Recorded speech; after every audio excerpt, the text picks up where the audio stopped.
Bismillahirrahmanirrahim. Dear students, today we are moving towards our 7th lecture of 11th grade biology.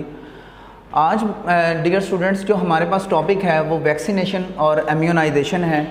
हम इसको discuss करेंगे. Vaccination और immunisation है क्या, किस तरह से ये बॉडी में वर्क करता है, हेल्प करता है. हमने ये टॉपिक स्टार्ट किया हुआ था कम्बैटिंग डिजीज़ कि किस तरह से हम मुख्तलिफ़ डिजीज़ जो कि ह्यूमन बॉडी में स्प्रेड होती हैं डिफरेंट सोर्सेज से, उनको हम किस तरह से रेजिस्ट कर सकते हैं, उनसे अपने आप को सेव कर सकते हैं. तो हमने प्रिवेंटिव मेजर्स को पढ़ लिया था डियर स्टूडेंट्स.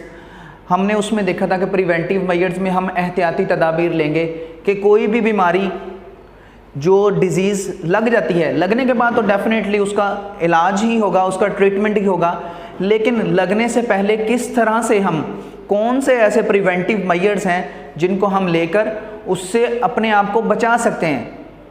तो डियर स्टूडेंट्स, अब हम प्रिवेंटिव मेजर्स की ही एक कड़ी को देखते हैं, वैक्सीनेशन और इम्यूनाइजेशन, जिसके अंदर हम देखेंगे. सबसे पहले हम वैक्सीनेशन और इम्यूनाइजेशन को डिस्कस करने से पहले हम इम्यूनिटी की बात करेंगे.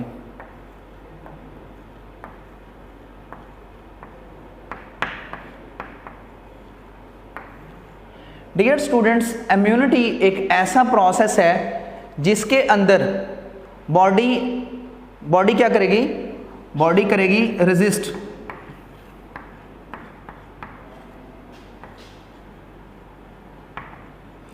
रेजिस्ट शो करेगी किसके अगेंस्ट, रेजिस्ट शो करेगी अगेंस्ट इन्वेडिंग माइक्रोब्स.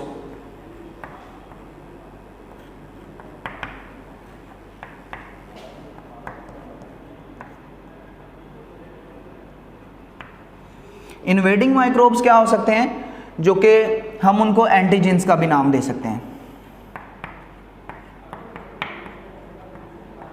हम उनको एंटीजेंस भी बोल सकते हैं. जो बेटे क्या हो सकते हैं, कोई बैक्टीरिया भी हो सकते हैं, वायरसेस भी हो सकती हैं, कुछ भी हो सकता है. जो भी डिजीज कॉज करने वाला एजेंट है, when it get entered into our body we called it as a antigen. हम रिकॉल करते हैं, हम मुख्तलिफ तरह की एंटीजेंस जो रेड ब्लड सेल के सरफेस के ऊपर पढ़ के आए हैं, जिसको हम कहते हैं एंटीजन ए, एंटीजन बी, जिनकी बेस पे हम बच्चे ब्लड ग्रुप ए और ब्लड ग्रुप बी को कहते थे. तो एंटीजेंस याद रखिएगा आप यहाँ पे. एंटीजेंस हम उन माइक्रो ऑर्गेनिजम्स को भी कहेंगे that get entered into our body for spreading disease, for causing disease in our body. तो बेटे यहाँ से हम पीछे चलेंगे तो एंटीजेंस, बैक्टीरिया, वायरसेस वो जानदार हो गए जो डिजीज कॉज करेंगे. ये आ गए इन्वेडिंग माइक्रोब्स हैं, ये इन्वेड करेंगे बॉडी के अंदर और बॉडी उसके खिलाफ रेजिस्ट जब करेगी खुद ही. अभी हमने कोई मेडिसिन की बात नहीं की, कोई इम्यूनाइजेशन या वैक्सीनेशन की बात की. बॉडी ऑटोमेटिकली उसके अगेंस्ट रेजिस्ट करेगी और अपने अंदर एंटीबॉडीज बनाएगी. Keep in mind one thing, कोई भी एंटीजन अगर बॉडी के अंदर आता है तो उसके अगेंस्ट बॉडी जो है वो एंटीबॉडीज़ डेवलप करेगी, एंटीबॉडीज़ बनाएगी जो कि उन एंटीजेंस के साथ फाइट करेंगी. तो सिंपली इम्यूनिटी के अंदर बॉडी जो जिन माइक्रो ऑर्गेनिजम्स के अगेंस्ट रेजिस्ट शो करेगी, हम उसको बोलते हैं इम्यूनिटी. ओके. इसके बाद immunisation.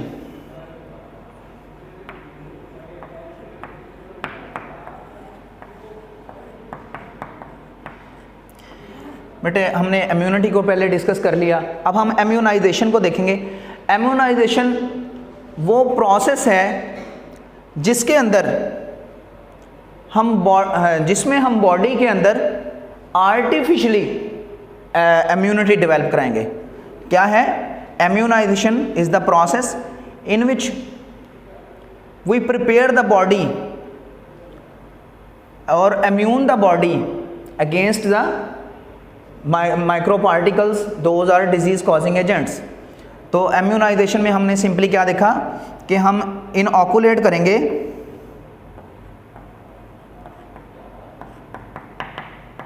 इनऑकुलेशन of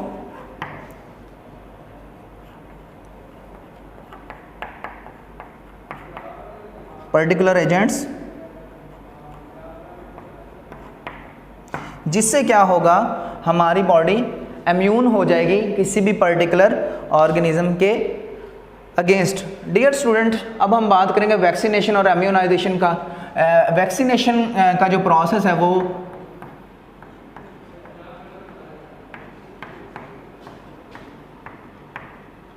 dear students Edward Jenner ने 1796 के अंदर, कुछ बुक्स के अंदर 1795 लिखा हुआ है, लेकिन आपने अपनी टेक्स्ट बुक को फॉलो करना है जिसके अंदर 1796 लिखा हुआ है। एडवर्ड जेनर ने इस मेथडोलॉजी को इंट्रोड्यूस करवाया। अब वैक्सीनेशन प्रोसेस क्या है जिससे हमें अल्टीमेटली मिलता क्या है, इम्यूनाइजेशन, और इम्यूनाइजेशन क्या है, इम्यूनिटी है। तो वैक्सीनेशन या इम्यूनाइजेशन, अब हम इसमें देखते हैं, हम इसमें बॉडी के अंदर वही पार्टिकल्स जो कि बॉडी के अंदर एंटर होके डिजीज़ कॉज करते हैं, हम उन्हीं को पार्शली किल्ड या हाफ किल्ड फॉर्म में जो है वो ट्रीट करने के बाद बॉडी में इंजेक्ट कर देते हैं, इनोकुलेट कर लेते हैं। देन व्हाट विल हैपन, उसका रिस्पॉन्स क्या आता है, बॉडी उस पर्टिकुलर एजेंट के अगेंस्ट रेजिस्टेंस शो करना शुरू कर देती है, एंटीबॉडीज़ बना लेती है अपने अंदर। मीन टू से मैं आपको यहाँ पे सिंपल अल्फाज में बता दूँ कि हमें कोई इस तरह से इशारा करता है स्लैप करने के लिए और हमारी आइज़ क्लोज हों तो हम उसको रिस्पॉन्स नहीं देंगे, हम पीछे नहीं हटेंगे। लेकिन अगर हमारी आइज़ ओपन हैं और हम वेल अवेयर हैं अपने इन्वायरमेंट से और हमें कोई स्लैप का इशारा करेगा तो फ़ौरन से हम अपने फेस को पीछे करेंगे बचाने के लिए। सेम केस विद दिस, इसके अंदर वैक्सीनेशन के अंदर जब वैक्सीन हम इंजेक्ट करते हैं, वैक्सीन के अंदर होता क्या है, क्या मटेरियल होता है, वो पर्टिकुलर उसी डिजीज़ के माइक्रो ऑर्गेनिज्म होते हैं, लेकिन वो पार्शली या हाफ किल्ड होते हैं, ट्रीटेड होते हैं, उनको हम बॉडी में इंजेक्ट कर देते हैं। वो एज ए एंटीजन बिहेव करेंगे और हमारी बॉडी उनके अगेंस्ट क्या बना देगी, एंटीबॉडीज़ बना देगी।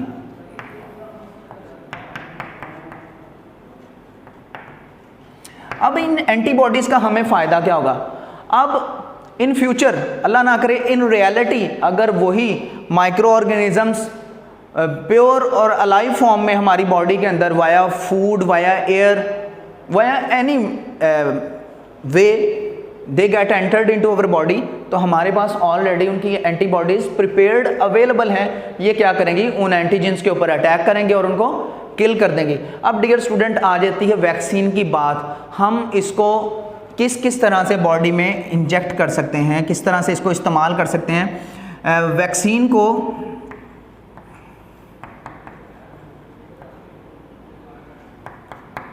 वैक्सीनेशन के मेथड्स क्या हैं, वाया शॉट्स, मतलब पिल्स के ज़रिए, गोलियों के ज़रिए, ऑरली आपको पता है पोलियो के खतरे पिलाए जाते हैं, वो पोलियो वैक्सीन होती है, वो ऑरली पिलाई जाती है, ठीक है। और थर्ड इंजेक्शन के ज़रिए। हमारे पास ज़्यादातर यही मेथड्स यूज़ होते हैं, शॉट्स के ज़रिए, पिल्स के ज़रिए, गोलियों के ज़रिए, ऑरल कैविटी के ज़रिए, और थर्ड वन इंजेक्शन के ज़रिए। डियर स्टूडेंट्स, हम वैक्सीन को किसी भी पर्सन की बॉडी में इंजेक्ट कर सकते हैं। तो यहाँ पे बेटे हम बात को आगे मूव करते हैं। तो डियर स्टूडेंट्स, वैक्सीनेशन और इम्यूनाइजेशन में हम अल्टीमेटली हमारे ऑब्जेक्ट्स क्या हैं, हमने क्या लिया कि वैक्सीनेशन और इम्यूनाइजेशन में हम अपनी बॉडी को प्रिपेयर कर लेते हैं पहले ही, डिजीज़ कॉज होने से पहले।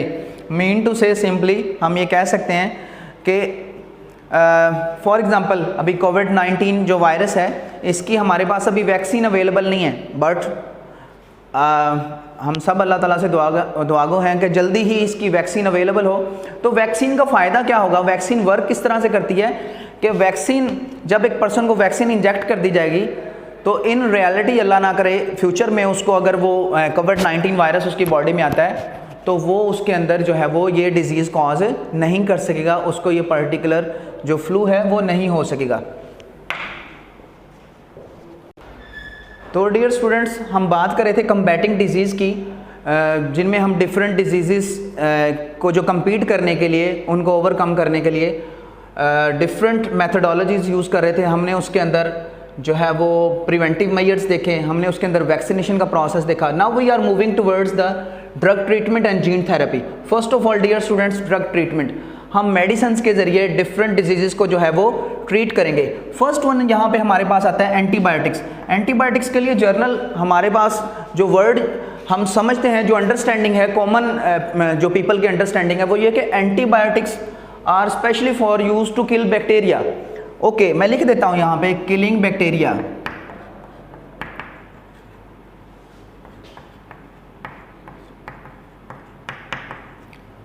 But keep in mind one thing, हम इसी बायो की बुक में पढ़ेंगे bacteriostatic, bactericidal.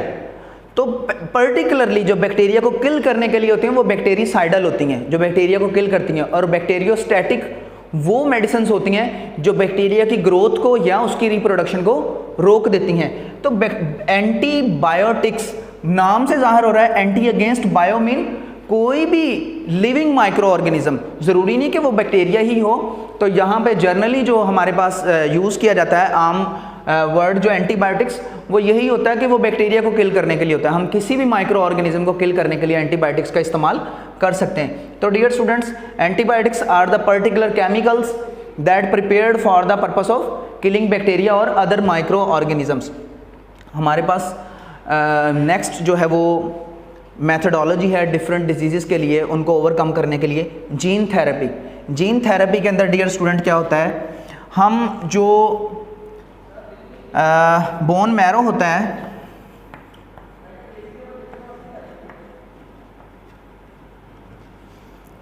Defective bone marrow को हेल्दी बोन मैरो से इंटरचेंज करते हैं। जीन थेरेपी नाम ही से जाहिर हो रहा है, हम इसमें क्या कर सकते हैं, हम डिफेक्टिव जीन को डिलीट कर सकते हैं, हम उसको रिप्लेस कर सकते हैं, हम उसको रिमूव कर सकते हैं और उसकी जगह पे हेल्दी जीन इंसर्ट कर सकते हैं। जिस मेथड के ज़रिए हम बोन जो जीन्स को मैनिपुलेट करते हैं, चेंज करते हैं according to requirement, this is what gene therapy.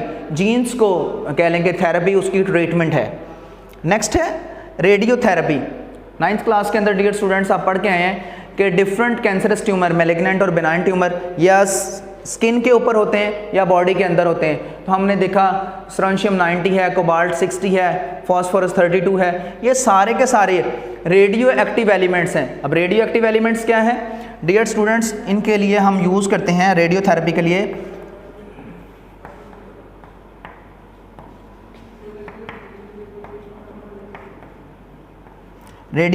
लिए हम यूज़ करते हैं रेडियो एक्टिव एलिमेंट्स।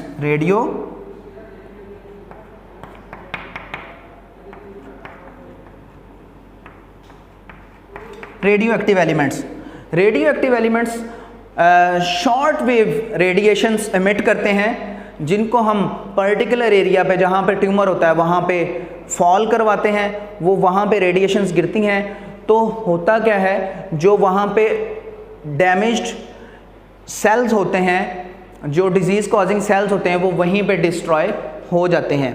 तो डियर स्टूडेंट्स, हमारे पास रेडियो एक्टिव एलिमेंट्स को हम जो है वो मुख्तलिफ एरियाज़ पे, जो डिफेक्टिव एरिया हैं उनकी वो जो शॉर्ट वेव लेंथ्स रेडिएशंस हैं उनको फॉल करवाएंगे और इस तरह से जो ट्रीटमेंट होगा उसको हम बोलेंगे रेडियोथेरेपी। आप 10th क्लास में लिथोट्रिप्सी इससे बहुत अच्छे से वाकिफ़ हैं। Is the method in which non electric shock waves are bombarded on the stone that is present in the kidney, और वो कन्वर्ट हो जाता है सैंड लाइक मटेरियल के अंदर और वो फिर यूरिन के साथ बॉडी से रिमूव हो जाता है। तो डियर स्टूडेंट्स, यहाँ पे हमने क्या देखा कि रेडियोथेरेपी के अंदर हम रेडियो एक्टिव एलिमेंट से जो रेज निकलती हैं उनको फॉल करवाएंगे उस पर्टिकुलर एरिया पे जहाँ पे कोई डिजीज़ है, कोई बीमारी है, कोई ट्यूमर है, तो उसको हम ख़त्म कर देंगे। Now we are moving towards cloning. Dear students, it is a method in which we will prepare a clone. What is clone? Exact copy prepare करना। What is the method? हम देखेंगे यहाँ पे, इसके मेथड को देखेंगे। For example, this is a zygote,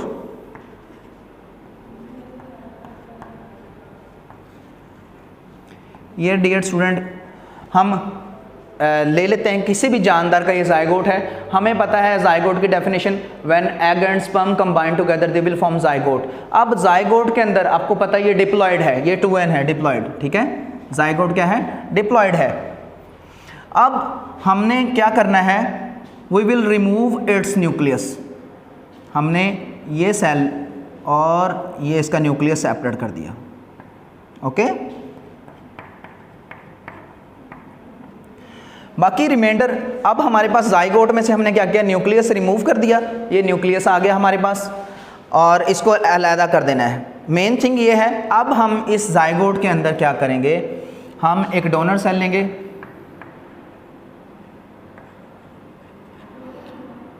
और उसके सेल के अंदर से उसका न्यूक्लियस रिमूव करेंगे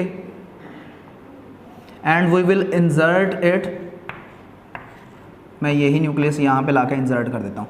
ये न्यूक्लियस हमने जो डोनर सेल है जिसका हमने कोलॉन प्रिपेयर करना है, जिसकी हमने कॉपी, एग्जैक्ट कॉपी प्रिपेयर करनी है, we will take the cell from donor and we will remove its nucleus and we will put that particular nucleus into this zygote and its nucleus already removed। तो हमने क्या करना है, ये अब zygote के अंदर हमारा जो डिज़ायरेबल न्यूक्लियस था जिसकी हम कॉपी प्रिपेयर करना चाह रहे थे, ये हमारे पास आ गया यहाँ पे। Now the last part is that, अब इसी सेल को हमने किसी भी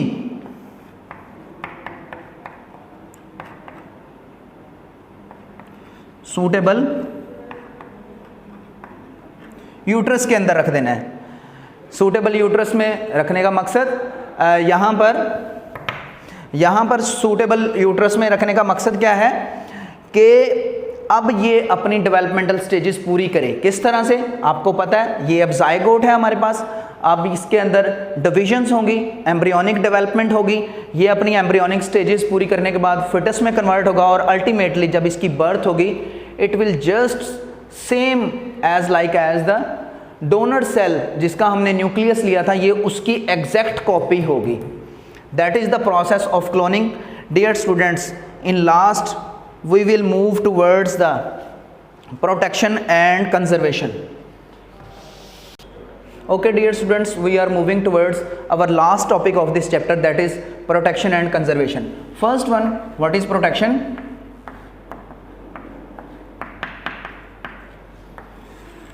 And what is conservation?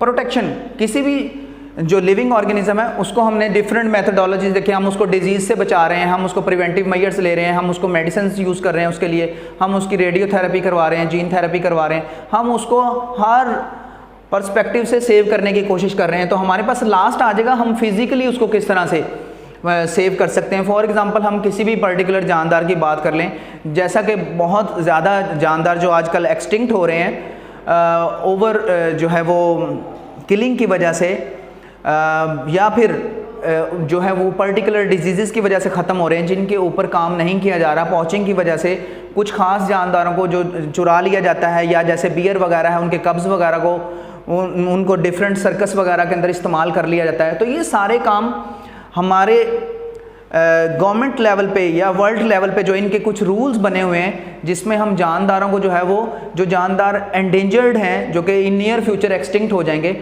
उनकी कंजर्वेशन के लिए, उनको महफूज करने के लिए कुछ इकदाम लिए जाते हैं, जिसके अंदर क्या होता है, जिसके अंदर पर्टिकुलरली हम उनको प्रोटेक्ट करते हैं। किस पॉइंट ऑफ व्यू से, हम उनकी ब्रीडिंग,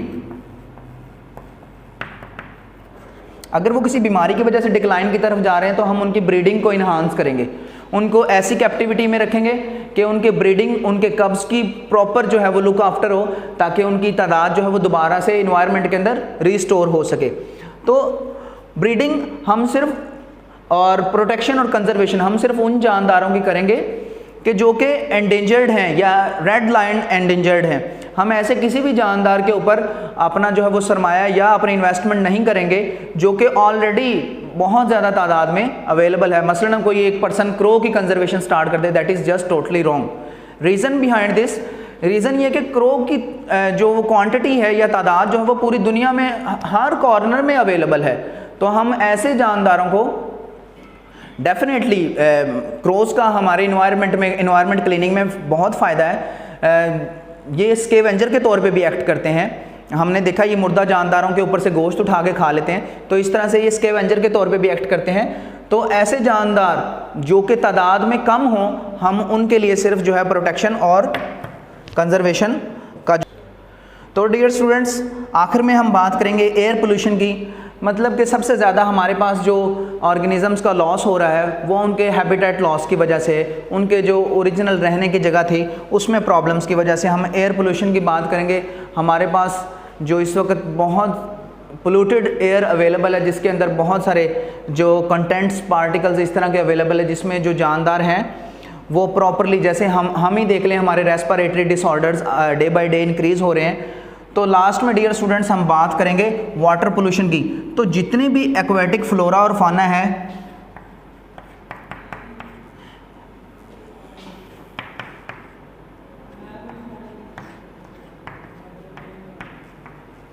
हम इसमें सबसे पहले इंपॉर्टेंटली बात करेंगे फिश की। फिश प्रोडक्शन जो है ना वो एडवर्सली हमारे यहाँ पे डिक्लाइन की तरफ आई है।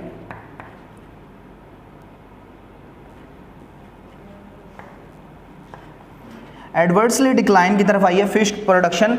Reason behind this water quality. Water quality, हमारा ड्रेनेज सिस्टम, हमारे इंडस्ट्रीज़ के जो केमिकल्स हैं, जो हैवी मेटल्स हैं, वो कंटिन्यूसली वाटर के अंदर ऐड हो रही हैं और वाटर को कंटेमिनेट कर रही हैं। वी नो वेरी वेल जो है वो फिशेस का हैबिटेट वाटर है, एक्वेटिक एरिया है। तो अगर ये वाटर पोल्यूटेंट होगा और इसके अंदर हैवी मेटल्स की जो है वो क्वांटिटी बहुत ज़्यादा होगी, they will get deposit into the tissues of the fishes, और definitely that is lethal for the life of the fishes and as well as हम उसको इस्तेमाल करेंगे तो डेफिनेटली वो हैवी मेटल्स जो फिशेस के टिश्यूज़ के अंदर डिपॉजिट हुई थी वो हमारी बॉडी का फूड चेन का एक हिस्सा बन जाएंगी। इस तरह से we have to clean our environment. Air pollution को मिनिमाइज़ किया जाए, वाटर ट्रीटमेंट प्लांट एडअप किया जाए फैक्ट्रीज़ के अंदर जो कि ऐसे इफ्लुएंट्स रिलीज़ कर रहे हैं जिनके अंदर हैवी मेटल्स डिपॉजिटेड हैं। Dear students, we have done our first chapter. इंशाल्लाह tomorrow we will discuss about its exercise. Thank you.